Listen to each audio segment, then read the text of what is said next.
Bem-vindos, bem-vindas e bem-vindos ao quarto episódio do nosso maravilhoso, incrível e incrédulo Brisas. E hoje nós vamos falar sobre... Copérnico. Sim, Copérnico. Talentos e Anitta. Roda a vinheta.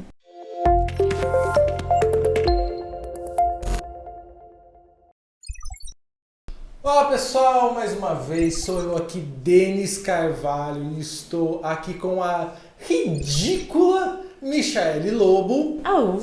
E estamos aqui começando o quarto episódio do Brisas, nosso podcast que está no YouTube. Se você está no YouTube, se inscreva no nosso canal se você ainda não se inscreveu. E também pelo Spotify. Então acompanhe a gente, deixa seu like, comentário, segue, se inscreve, faz tudo que precisa fazer para dar uma força aí para nós. E para ter 7 anos de sorte. Isso é verdade. Isso é muito mesmo. real. Teve uma pessoa que não curtiu e aí ela perdeu o emprego. E se você quebrou um espelho, passou embaixo da escada, alguma coisa assim, já tá com 7 anos, exatamente. Se inscreveu no canal, anula. Tá? Se conhece alguém que tá passando por uma situação assim, manda pra ela se inscrever, tá? Que resolve todos os seus problemas. Se você mandar pra 10 pessoas o link, nossa, aí é 15 anos de sorte. Gente, aí ganha inclusive uma vacina. Nossa, fiquei sabendo disso. Se você mandar e depois mandar esse comprovante lá pra... De podcasters a fake newsers. Meu Deus, é brincadeira, gente. Não faça... Quem for fazer corte, possivelmente vai ser nós mesmos, não faça um corte só dessa parte. Ó, tem esse outro contexto. Tem um que a gente tá contexto. explicando que era uma brincadeira, não é uma fake news. Tá? E por falar nisso... esse negócio de brincadeira, manda mensagem, manda corrente, muita coisa chega pro nosso WhatsApp, muitas conversinhas muito interessantes, muito Georgias, como diria a Juliette, né? Yeah. E a dona Michaele tem uma aqui para compartilhar com a gente, pra gente começar a nossa conversa. É isso mesmo? É isso mesmo, eu tenho aqui, ó, tipo esses prints de WhatsApp que você sempre torce para que seja real, apesar de provavelmente não ser, mas é que foi muito legal. Vê se vocês se identificam aqui, ou com a pessoa número 1 ou com a pessoa número 2. O vizinho manda aqui pra pessoa: bom dia, vizinha, peguei seu número no grupo do condomínio. E aí ela responde: olha, pra ser sincera, eu não tô afim de papo com ninguém desse condomínio. Homem não pode ver uma mulher bonita, solteira, que já vem de papo. E aí o cara já responde pra ela: você conhece Nicolau Copérnico? Cheirinho de cantada, né?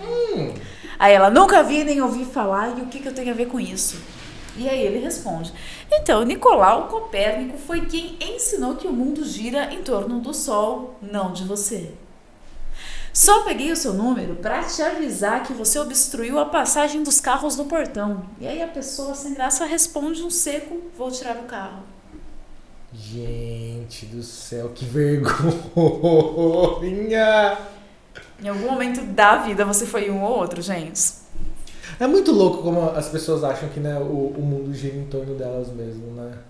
Esse lance do egocentrismo é muito, muito, muito bizarro, que é um lance que eu costumo falar muito, tipo, todo mundo é protagonista da sua própria história, né? Eu acho que isso a gente precisa muito levar isso em consideração de uma forma positiva para que, tipo, não deixar que sempre vivendo com base no que os outros falam para você. Então, imagina você viver toda a sua vida com base em regras que outras pessoas colocaram, mas que se você não parar para questionar, talvez aquilo nem faça sentido para você, né?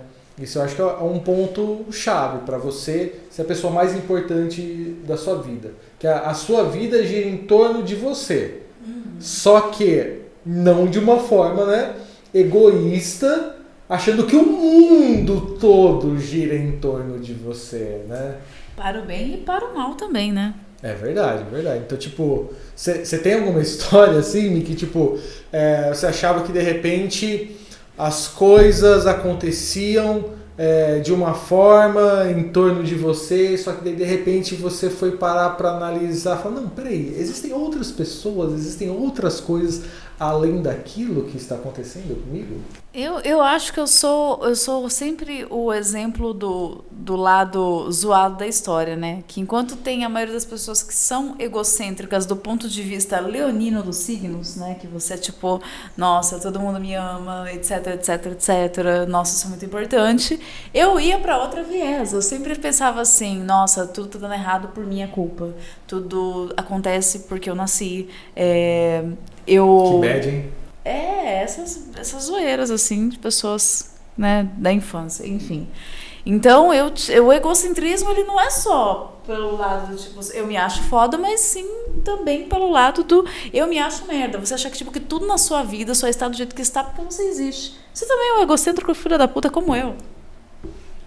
Fica essa mensagem de muito carinho no coração dos nossos ouvintes, das pessoas que estão assistindo a gente pelo YouTube, né? Ai, que bacana. Gente, uma pessoa muito agradável. Eu já aceitei que desde o primeiro episódio eu sempre vou colecionar inimigos nesse podcast. Que cada episódio eu gero alguma polêmica. Eu já aceitei. Me odeiem. Tá tudo bem, a culpa é minha. Não é bem assim. Você ainda tem coisas boas na sua personalidade. Vamos trabalhar isso daí durante o podcast. Que isso de repente sirva como uma terapia pra gente conversar e você de repente, nessa evolução dos episódios, vai evoluindo na sua vida também. Não. Mas diz pra mim qual que é uma história sua egocêntrica que você falou, nossa, me consagrei. Olha, teve um lance que eu acho que é muito, muito pesado para mim, que em 2013, quando começaram, né, as jornadas de junho, todas as mobilizações aí no país, a gente está aqui em Americana, né, interior de São Paulo, eu estava acompanhando o que estava rolando nas capitais, né, São Paulo, Rio de Janeiro, começaram a ter as mobilizações, e aí teve um dia que eu vi no Facebook que chegou um convite para mim que ia ter uma manifestação em Piracicaba, aqui do lado. Não é uma metrópole, não é uma cidadona, mas é uma cidade maior do que onde a gente está e outras cidadezinhas menores. Então, peraí, o movimento está expandindo, está chegando fora das capitais, né? Aí eu falei, pô, legal, né? Confirmei presença e vou. Aí depois eu vi que, peraí, por que eu vou para Piracicaba? Vou ver se vai ter alguma coisa aqui americana, aqui na cidade. E aí fui pesquisar, não tinha. Aí, falei, peraí, então, se não tinha, vamos fazer. Vamos atrás do fervo. Né? Aí fui conversar com algumas pessoas, alguns amigos que eu conhecia, do movimento que eu tinha uma certa militância cultural. Não era extremamente politizada, de conhecer partidos, os nomes das pessoas, mas mais voltada para a arte mesmo, para a cultura. E conversei com algumas pessoas, o pessoal estava meio relutante, meio reticente, mas daí, enfim, vou tomar a frente aí mesmo. Criei um evento, daí conversando com mais uns, a galera foi chegando, e muito rápido a coisa foi se expandindo e tomando uma forma que, bom, tá registrado aí na história.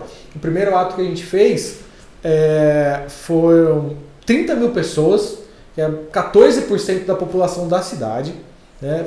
Até hoje é o maior ato assim, popular da história da cidade. Muita coisa aconteceu, muita gente foi, né? E eu lembro muito de quando eu cheguei na praça, onde foi a concentração, né, do ato, um cara que eu conhecia, o Dani, chegou e falou, cara, Denão, o que você fez, velho? Porque começou a chegar muita gente. Aí eu falei, mano, eu não, imagina, né? Enfim. Só que aí chegou a ter muita pressão em cima de mim. Porque eu tinha criado o evento. A referência não existia Pula Catraca, não existia nada, não existia um nome de uma organização. Então o primeiro evento, fui lá, eu. Então os holofotes viraram pra mim. Então, ficou muito no negócio aí quando a coisa foi começando a passar o tempo, e era um ano eleitoral também. Nossa, acho que tinha uns 10 partidos vinham atrás de mim para não, vamos se filiar, sair candidato a deputado, não sei o quê, blá, blá, blá, por conta dessa repercussão, sabe? Só que, para mim, eu tive que construir, e muito rápido, para não me perder ali, uma consciência de que aquilo não foi construído através da minha capacidade de mobilizar essas pessoas.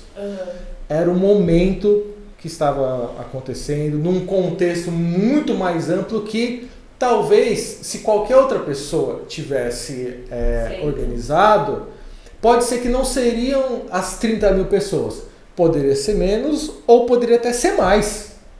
Né? Uhum. Só que eu consigo analisar bem, e isso foi assim, um processo bem demorado, bem complexo, de tipo, quais foram as particularidades minhas que contribuíram para organizar. Para eu saber, tipo, não, beleza, então essas são qualidades que eu posso explorar. E do que foi, tipo, não, é um contexto maior que as pessoas queriam sair pra rua, mas só precisava, tipo, onde a gente vai se encontrar, que hora, que local, precisava de alguém para fazer isso. Exatamente. Então, tipo, aí o que aconteceu? Eu comecei a justamente tirar de mim essa pecha, né? Que tipo, o Denis foi o cara, o líder. Eu falei, não é líder, até porque tinha uma questão que bastante gente no movimento, e a gente tentou no início ali colocar aquele negócio que veio do Occupy Wall Street, que se eu não me engano até puxaram um pouco da Primavera Árabe, que era no movimento sem líder. Legal. Que aparentemente justamente é essa reação sua. Nossa, legal, parece ser muito bacana. Só que não é todo mundo que tem a mesma visão de responsabilidade, de distribuir tarefas e de assumir o BO. Porque, então, tipo, o movimento ser líder dá voz para todo mundo. Só que todo mundo vai depois estar ali para sofrer as consequências, tanto positivas, mas especialmente as negativas depois? Na maioria das vezes não. E esse caso também não. Então aí o que aconteceu? Legal, super bacana, vamos nessa, movimento ser líder. Então todo mundo falava, fazia uma pauta gigantesca do que queria, porque cada um, né, tinha algo para levar ali, do que precisava ser mudado. E aí depois, no fim das contas, na hora de sofrer repressão, de perseguir e tudo mais, vinha a grande maior parte pra cima de mim. Que ficava uma referência de tipo, quem vai dar uma entrevista, quem vai se expor, quem vai fazer uma coisa, Denis. E aí eu comecei a ficar tipo, mano, na boa, se vocês não vão segurar o BO junto comigo, não vai ter mais esse negócio de não ter líder não, eu vou dar a última palavra. Porque a hora que estourar o negócio... Pois é, fui detido 2 vezes, pô, e aí picharam minha casa, tacaram uma bateria de rojão que quebrou vidros, destruiu uma parte da casa e do resto, não. E aí?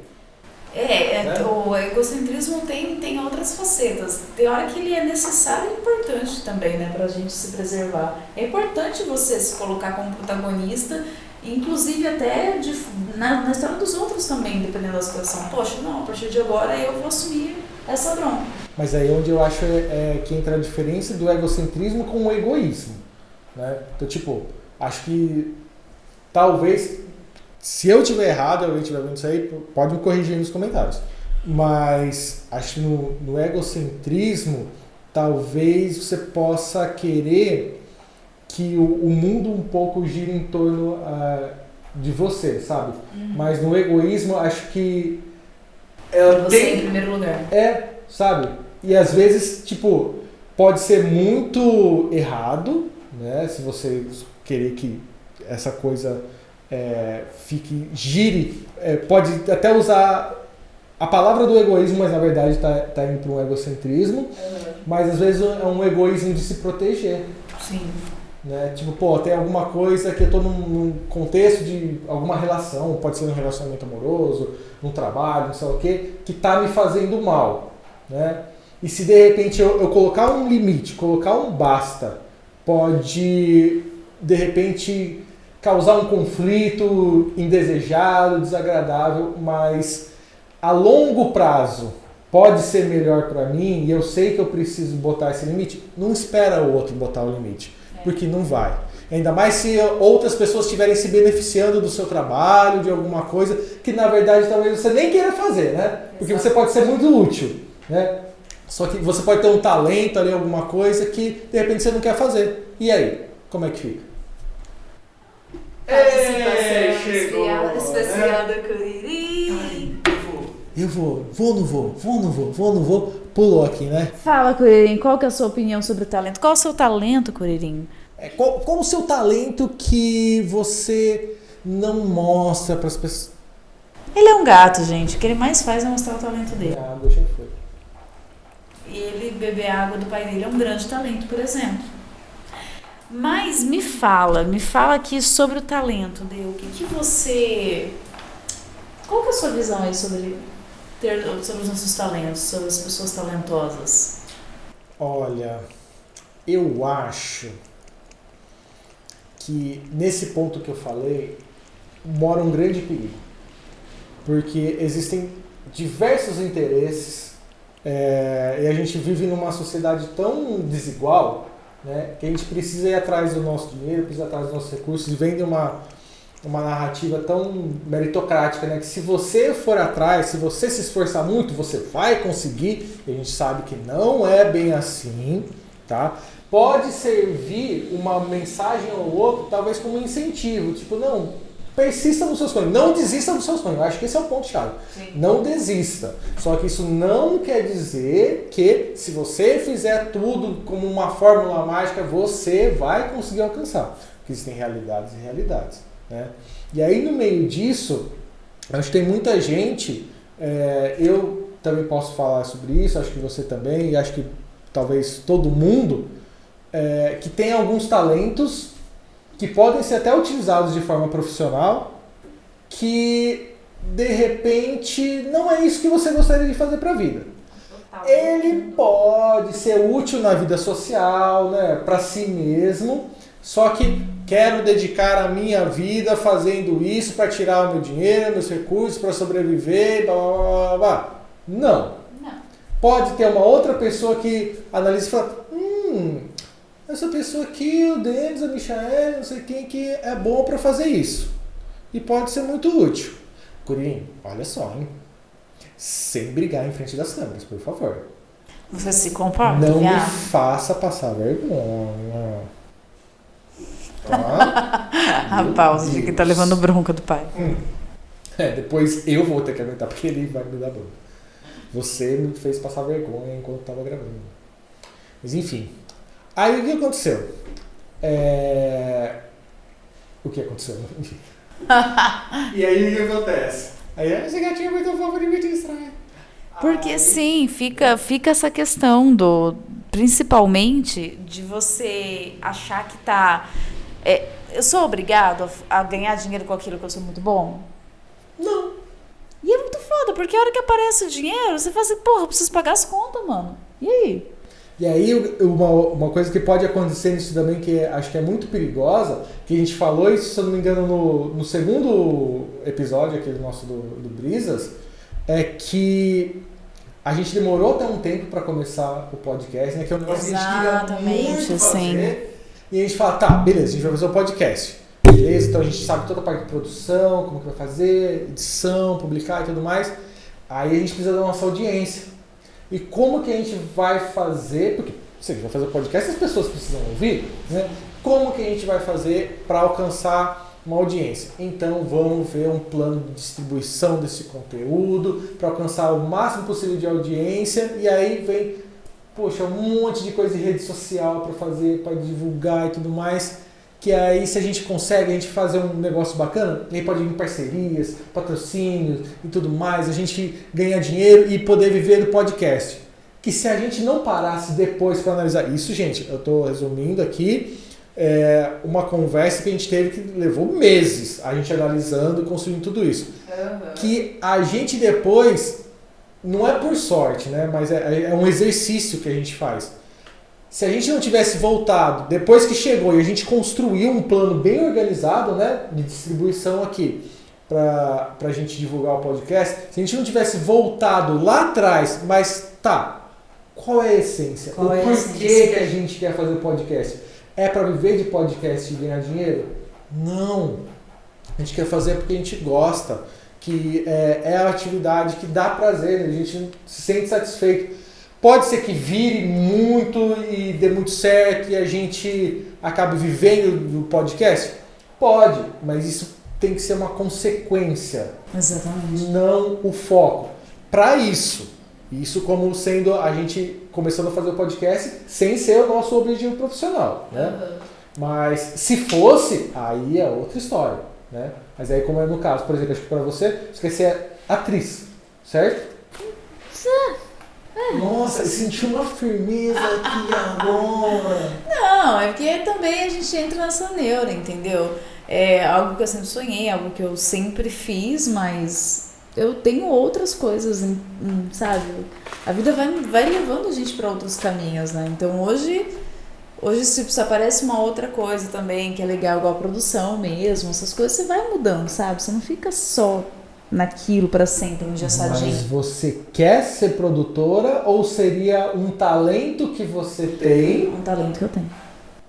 Que você poderia explorar. Que eu poderia explorar e que não é, tipo, nossa, sabe? Aí cai um pouco daquilo que eu Exatamente. tava falando. Exatamente. Aí a gente fica nisso.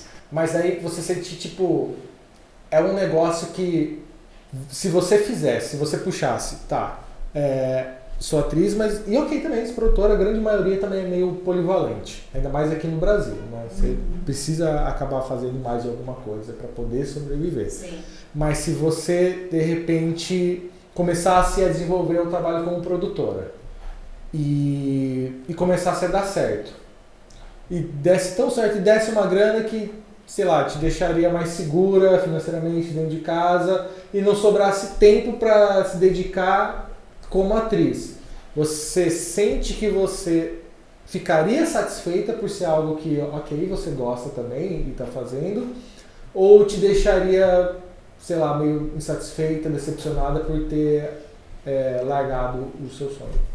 Ah, não adianta, gente. Eu tenho sempre que ter um pezinho fazendo alguma coisa que eu gosto, porque eu gosto, e que eu tento preservar o máximo possível como hobby, exatamente para eu não esbarrar em outras questões. Tá, mas como assim? Mantém o que como hobby? Por exemplo, eu tenho o hobby de pintar, eu gosto de pintar. É uma coisa que eu nem tento cogitar como uma forma de ganhar dinheiro, exatamente para ser aquele meu negocinho especial que eu vou parar e fazer simplesmente o que eu gosto na hora que eu quero, do jeito que eu quiser, se eu quiser. E essa sensação é muito boa.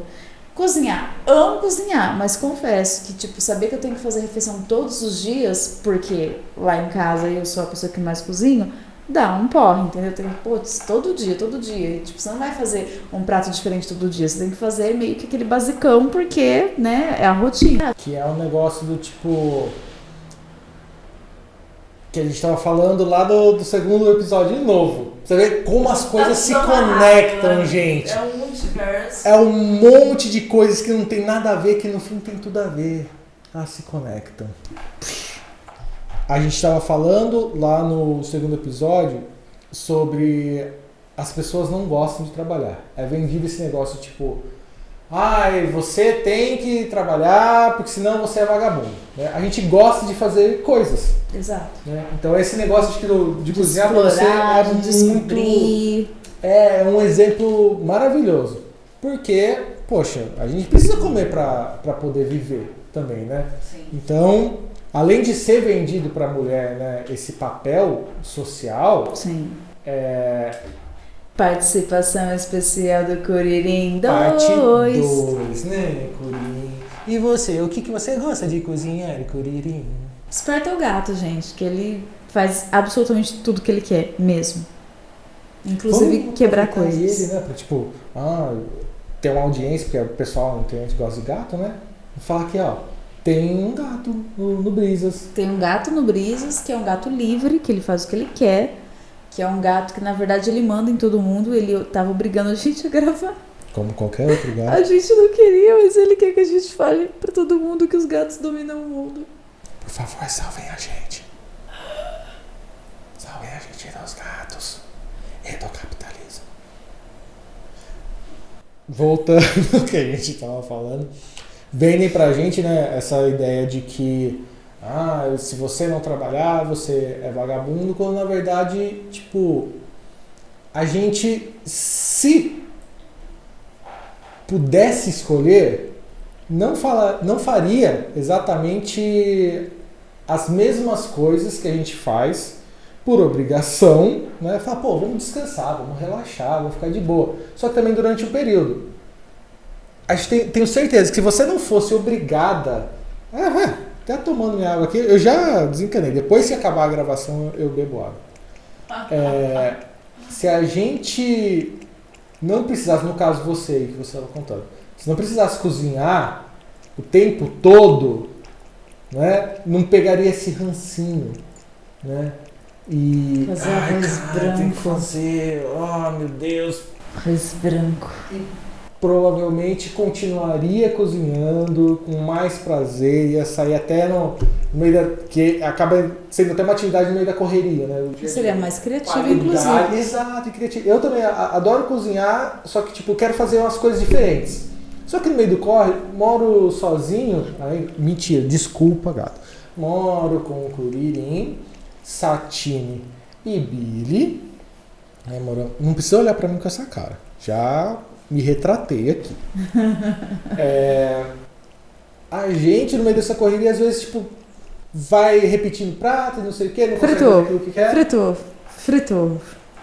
Exatamente. E aí é um talento que ficou pra trás e foi pegando ranço e já era, né? Então, gente, tentem ao máximo evitar cair nessa cilada. Que é cilada, amigo! Cilada. Sempre cilada. Tipo, nem tudo que você ama, você vai continuar amando se você tiver que fazer obrigado. Parte sempre desse pressuposto. Exatamente. E no meio disso tudo, acho que um exemplo muito, muito importante de ser quem a gente é e conseguir fazer aquilo que a gente gostaria, lógico, sendo uma exceção da regra, e como isso acaba sendo de uma maneira positiva uma influência, uma referência, acho que o Paulo Gustavo, né, que infelizmente não nos deixou, né,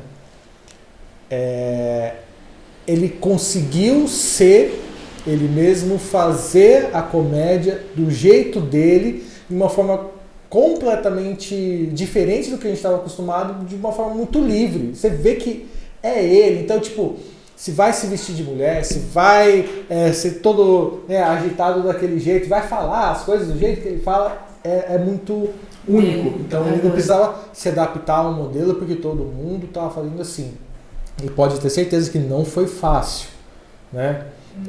Pablo Vittar também, ótimo exemplo disso. Ai, né? Pablo, maravilhoso. Então, eu vejo assim, tem muito brasileiro, muita brasileira, que se fosse para fora, ia ser uma referência maravilhosa, né? Tem uma perspectiva de... Acho que do lado de fora tem muita gente que, seja nos Estados Unidos, Europa, enfim, valoriza alguns artistas, algumas referências brasileiras muito mais do que a gente mesmo valoriza, né? O talento que a gente tem aqui. E muitas vezes que a gente está muito já engessado com todas essas pressões que a gente não consegue tanto vislumbrar, respeitar esses talentos que às vezes vêm de uma outra vivência, de uma outra forma. Por exemplo, nossa, um cara que eu amo muito de paixão, toda a trajetória dele que para mim simboliza muito também a classe trabalhadora brasileira,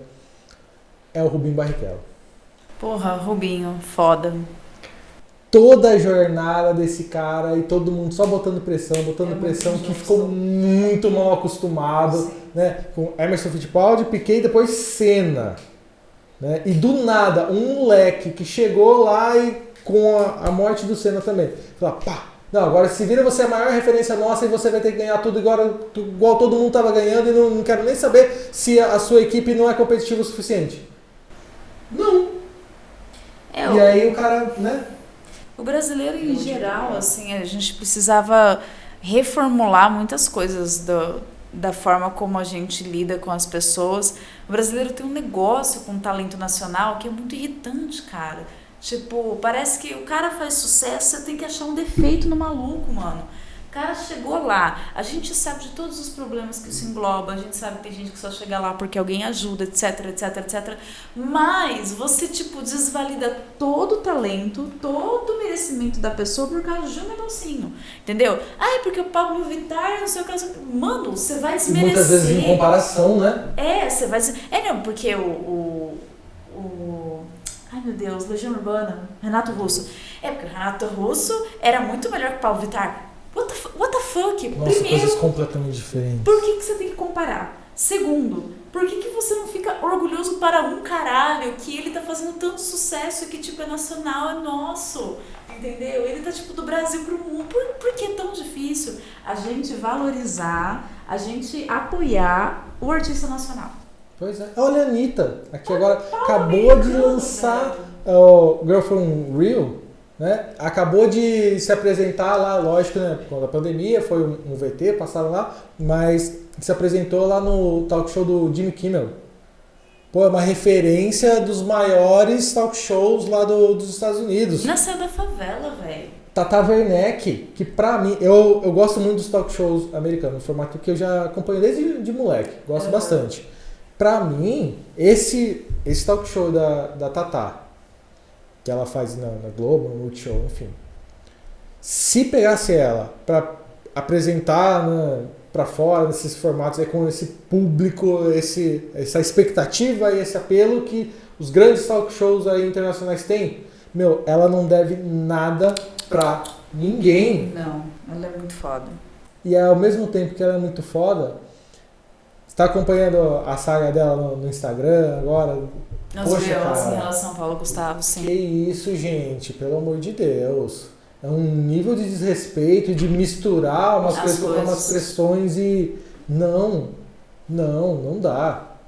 E aí, cara, eu não sei, sabe, de onde que vem isso. Se vem do fato que os europeus pisaram tanto na gente que a gente começa a colocar a gente sempre debaixo da pata do bicho, né? Que a gente pensa assim, porque a gente nunca vai ser como eles. E aí, por causa disso, a gente sempre tem uma baixa autoestima nacional, coletiva, velho, né? Uma bad que bate. E aí vem um cara de fora, às vezes faz um negocinho de nada. Nossa, que cara incrível, que pique. Você, oi, por quê? Não tem nada demais. Às vezes tem um cara que é muito mais pica e você não dá o mesmo valor. E no meio de todas essas deturpações, essas viagens astral coletiva aí, acho que uma também que a gente precisa muito começar a combater é a forma como a gente lida com a sexualidade. Porque desde criança isso não é discutido em casa, é um grandíssimo tabu. Até porque, tipo, não tem, acho que uma grande vivência, um histórico dos pais também se prepararem para falar com isso sobre os filhos de uma forma mais natural, de segurança também, né? Para que sejam adultos, adolescentes, jovens mais responsáveis, mais conscientes com isso. E acaba buscando informação o quê? Porque, tipo, vem os hormônios e não sabe o que fazer com isso, vai buscar informação onde? Na indústria pornográfica. E uma ótima referência para isso, né? Mano, eu queria saber o que passa na cabeça do diretor do pornô, né? Porque eu sempre achei, e ainda acho que eu seria uma excelente diretora de pornografia. Porque tem umas histórias muito boas na minha cabeça. Aí eu sento pra... Eu nunca imaginava que você ia falar isso. Brisas. E aí, eu fico às vezes contando a história, né? Eu conto pro pessoal, as pessoas olham pra mim e falam assim, mas ninguém presta atenção na história. Aí eu fico, caralho, é verdade. Então eu não seria boa nem naquilo que eu acho que eu seria boa. Peraí, você queria ser diretora de pornô pra contar a historinha melhor, é isso? Mas porque eu sempre foco na história. Eu falo, mano, qual o sentido? A mina chegou pra entregar pizza e tá chupando o pau dele, por quê? Eles não constroem uma motivação. E tem que ter uma motivação pra... Nossa, que da hora, tem que ser conciso. Tá, então, de repente, você pode fazer exatamente o que você está fazendo da sua vida agora, sendo produtora e não ter nada de sexo nos filmes e pronto, produz os filmes sem sexo. Já não é suficiente para você? Você já não se sente satisfeito? Não. Ai, meu Deus. É porque eu quero consertar o negócio que tá errado, entendeu? É essa coisa, eu assisto, eu falo, tá errado. Precisamos de novas referências, além do que tá colocado lá. Exato. E a gente, tem algumas aí que eu acho que estão surgindo agora, que já estão aí faz um tempinho, que pode começar a provocar uns debates, né, sobre isso, para a gente começar a questionar mais e deixar essa indústria de lado como relevante para educar realmente, né? Não só os jovens, os adultos que também têm uma mentalidade muito deturpada, porque sabe que, né, uma energia, uma carga sexual desviada pode levar para condutas muito tenebrosas, né? Exatamente. Então, eu gosto muito, é uma série que eu curto muito e acho sensacional para dar uma linha de algumas ideias bem diferentes aí, é o Big Mouth. Gente, se vocês não acompanham, vão na Netflix, tem lá, acho que tá com 3 ou 4 temporadas, né? Acho que tá na Agora, quarta. acho que tá na 4ª temporada. E assim, é uma animação que é bem, não vou dizer assim, totalmente explícita. Não, né? é um explícito diferente, não dá pra explicar. É um explícito educacional. Tipo, Educacional. Você vê, assim, você sabe exatamente, não tem muita metáfora, né? Mas tem um porquê. Não é gratuito o negócio, né? Eu só queria ter assistido essa série quando eu era adolescente. Eu teria resolvido tantos BOs. É exatamente o mesmo sentimento que eu tenho. Porque, assim, porra, tô com 35.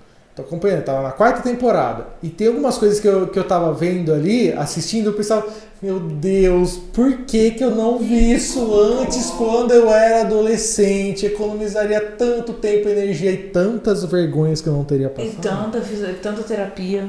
Não é?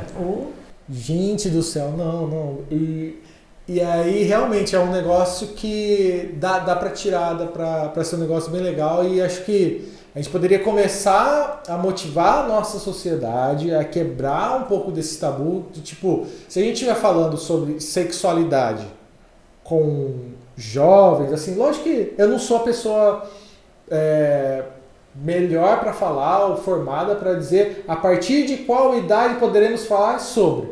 Sempre. Né? Mas eu, como mãe de 2, posso falar sempre. Então, mas eu falo assim, eu acho que sempre pode ter uma idade para falar esses pontos. E vai evoluindo. É tipo a escola mesmo, assim. Você não vai chegar para uma criança de primeira série e colocar coisas da faculdade. Fala, não, na primeira série a gente aprende isso, esse básico. E depois vai evoluindo. 2ª, 3ª, 4ª, né? Fazer um sentido, para você aprender um pouco, para poder evoluir e aprender mais. Só que precisa começar mais cedo. E falar com mais naturalidade para quebrar esse tabu, né? Cara, pra vocês entenderem o nível de gravidade que a gente tá falando, você tem que explicar pro seu filho, desde que ele é recém-nascido, sobre sexualidade. Você tá falando assim, meu Deus, ela é louca. Não, eu vou te introduzir rapidinho. Quando o bebê tá ali com 6 meses, que ele começa a sentar, né? Ele já começa a ter noção do mundo que ele tá. O que você começa a fazer? Tem muita gente, hoje, graças a Deus, está evoluindo muito, mas tem muita gente que ainda tem aquela mania de forçar a criança pro colo das pessoas. A criança não quer, ela não gosta. Você fica, vai no colo da tia, vai no colo do tio, fica com a avó, beija o vô.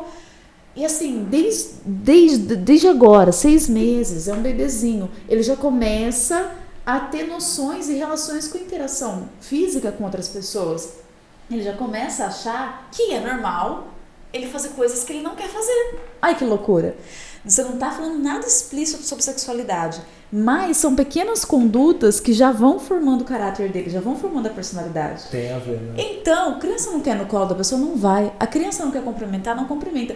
Você explica. Filha, dá oi. É chato não dar oi, a pessoa tá com saudade de você. Mas é dar oi, pode ser distância, né? Ainda mais agora, na pandemia, não precisa dar beijo, não precisa apertar, não precisa do colo, né? Ter aquela criança... E aí, o que acontece, né? A Bia tá com 4 anos. Ela já entende que mais do que ela não ser obrigada, ela tem que pontuar. Então, se a pessoa tocar nela do jeito que ela não gosta, ela já vai falar. Mas eu falo isso, eu explico sexualmente pra ela? Não. Eu uso outros termos. O que eu falo assim? Filha, você não é obrigado a nada. 4 anos, eu juro. Eu não falo que nem uma retardada com ela. Eu falo do jeito que eu tô falando com vocês. Você não é obrigada a nada. Se o papai te puxar e você não gostar, você fala, me solta. Se a professora pegar você, puxar pela mão e você não gostar, você fala, você não faz assim que eu não gosto. Já pontua o seu limite, o seu espaço, entende? Então, ela já vai tendo essa autonomia que, assim, tá relacionada à sexualidade, ela ainda não tem sexualidade, eu não falei nada sobre sexualidade, mas quando surgir algo, ela já vai... Pra ela. Se ela já não se sente à vontade, se ela já sabe que ela não é obrigada a receber um abraço, quem dirá uma pessoa pegando ela com outra intenção? Ela já vai se colocar, ela já vai se impor, e não é aquela coisa de ficar com medo, ficar com culpa, não, é falar bravo, poxa, por que você tá fazendo isso comigo? E ficar bem resolvido, entendeu? Então, tem que trabalhar o tempo inteiro. Não precisa falar de coisas explícitas, mas você tem que falar o tempo inteiro sobre coisas que vão influenciar depois lá na frente, quando estiverem namorando. E isso vai além. Por exemplo, eu também não posso permitir que façam coisas comigo na frente dela. Porque se eu me forçar a fazer alguma coisa que eu não quero, seja abraçar uma pessoa, seja, de repente, receber uma visita que eu não quero, ela tá escutando tudo. Ela minha mãe fala que eu não posso ir no colo dos outros, mas ela fica recebendo minha tia que ela odeia em casa. E aí? Eles também vão pelo exemplo. É muito louco. Então, também pelo exemplo, você tem que se policiar. Para de fazer as coisas que você não quer. Em todos os sentidos, principalmente na cama. Principalmente mulheres, que a gente sempre vai ficar, deixa, né? Fazer o quê? Mi, depois dessa, não tem mais nada que eu possa ou queira falar nesse episódio desse podcast que seja melhor do que qualquer coisa que você acabou de falar. Por mim, eu já fecho aqui agora. Não, tem só uma coisa que você pode falar. Diga. Diretamente para os homens que têm essa dificuldade de entender ou não. Só para fechar com chave de ouro. Tem uma coisa, eu ia falar meus queridos homens, mas nem isso eu consigo falar.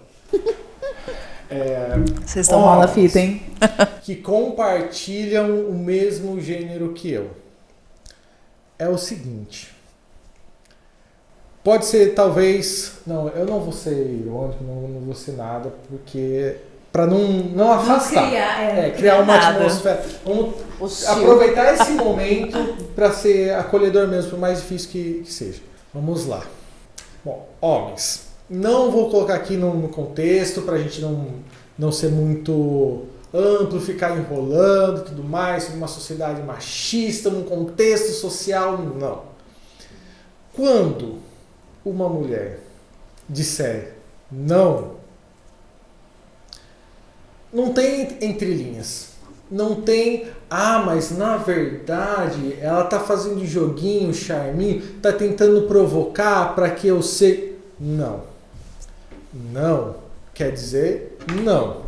E quando eu falo mulher, é a partir do momento, nasceu.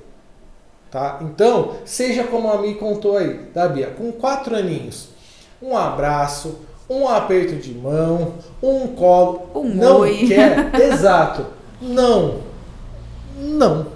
ponto, simples assim. Isso vai fazer com que o que aconteça? Nós criamos uma sociedade mais respeitosa, homens que respeitam as mulheres, mulheres que se sintam mais confortáveis também, para depois se relacionarem com homens, para também não aceitar, né, qualquer tipo de situação, porque uma coisa é a história que você contou da Bia, a sua relação com ela.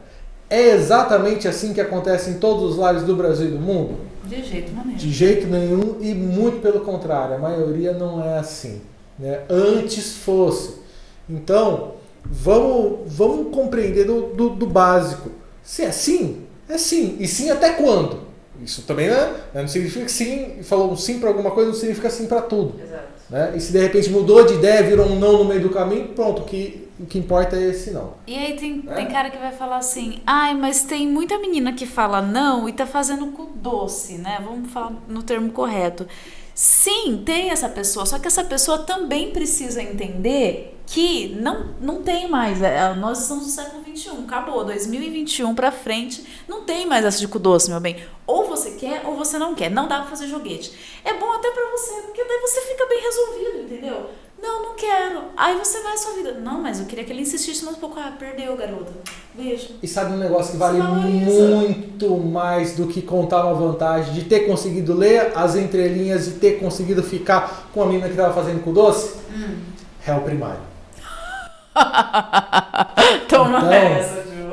Às vezes não era com doce. ela não queria mesmo, e aí pode dar merda no final. Então, ó, mantenha o seu réu primário aí, fica de boinha se de repente ela fala, ah, mas eu queria que você tivesse insistido. Também se valorize, meu querido, também fala, se quisesse, chega e fala. Eu também dava fim e pronto, acabou. Não sou obrigada a adivinhar nada, é isso aí. Exatamente, né? Se respeitar essa porra. Eita porra! E acho que com esse momento efusivo de chamada na chincha por respeito, a gente vai encerrando o nosso Brisas de hoje, né, mesmo? É isso aí. E depois vocês sabem já toda a parada, o que é pra fazer aí, pra mandar os comentários, conversar com a gente, dar oi e porra. Se inscrever no canal, acompanhar no Spotify e... Tem mais alguma coisa? E esperar o próximo episódio. Semana que vem tem mais. Beijo. Tchau. Fala tchau, Curirim.